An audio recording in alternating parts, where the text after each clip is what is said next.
ময়ূর বাহনে দেবতা আসে মাগো ময়ূর বাহনে আর কৃপা যতন করি গোপালকে ভসায়ন করে যতন করি গোপালকে ভসায়ন করে।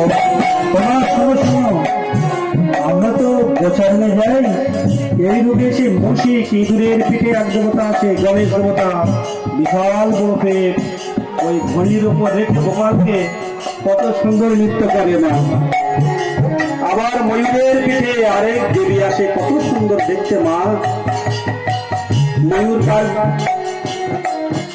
ময়ূরের পিঠে আছে, আবার হাঁসের পিঠে আছে ব্রহ্মাজি, আবার ঢেকির পিঠে আছে দেবতার আসে ঢেকিত দেবতার আসে মাগো ঢেকিত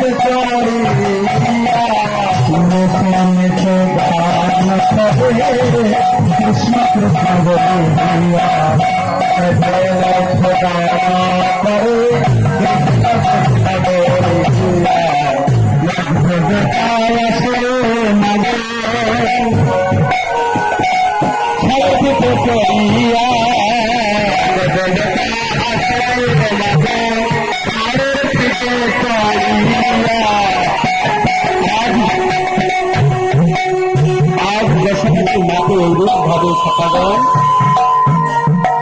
সেই গোচারণ লীলার কথা বলছেন মা।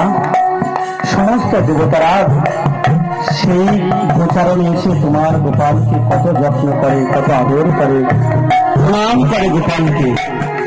মা শুনছেন, তবু মায়ের মাকে কেমন মায়া দিয়ে রেখেছেন কৃষ্ণ কানাইয়া, শুনছি শুনেই আবার মনের থেকে ভুলে যাচ্ছেন। এইরূপ লীলা প্রকাশ করছেন ভীষণাই আমার কৃষ্ণ কানাইয়া সুখদেব বিশ্বনাথ বংশের নদী মহারাজ। ওহে রাজন ভগবান কৃষ্ণচন্দ্র সেই মাধুর্য মন্ডিত ব্রজভূমিতে সখদের নিয়ে এইরূপভাবে ঘোষণা ভূমিচারণ করছেন,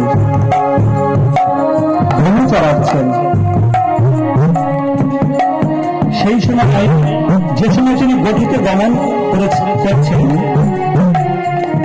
সেই সময় বিশাল একটা সত্য কংসের প্রেরিত অগাসুর বিশাল মুখ প্রদান করে সে রয়েছে। সে অগাসুর কংস পাঠিয়ে দিয়েছে। অগাসুর বলছেন আপনার কোনো চিন্তা নেই, অবশ্যই ওই মন্দির যেটা ওই কালো ছড়া আমি অবশ্যই তাকে বধ করে আসবো। তিনি কি করেছেন, সর্পরূপ ধারণ করে জিহাব্বা রাস্তার উপরে এত লম্বা করে দিয়েছেন, 2 কিলোমিটার রাস্তা শুধু জিহাব্বা। সদাগর নাচতে নাচতে গোচারণে চলেছেন। সুদাম বলছে, ও সুদাম, রাস্তা আজকে এত নরম কেন? রাস্তা যে বড় নরম লাগছে, কত সুন্দর রাস্তা, রাস্তায় তো কোনো কাকর বালি পাথর কিছুই নেই, এত নরম। মনে মনে ত্রাস পাচ্ছেন, কিন্তু ওই যে পিছন দিকে ঘুরে দেখছেন, আরে দাউজি ভাইয়া রয়েছে, আমাদের কানাইয়া রয়েছে, আমাদের আর কি ভয়। দাউজি ভাইয়া কি, লাল কি জয় হো, জয় কানাইয়া লাল কি জয়, দাউজি ভাইয়া কি বলে দাউজি ভাইয়া।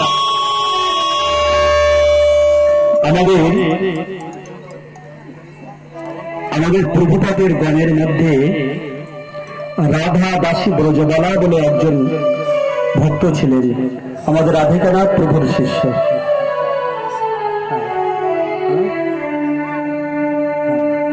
সচ্চিদানন্দ ব্রজবালা ব্রজধানীতে মদনমোহন মন্দিরের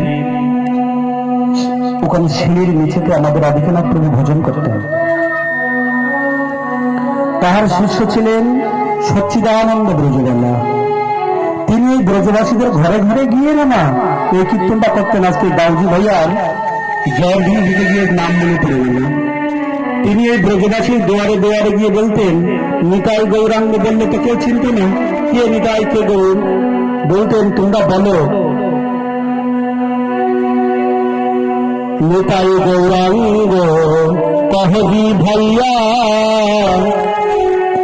নিতাই গৌরাঙ্গ তেরা দাউজি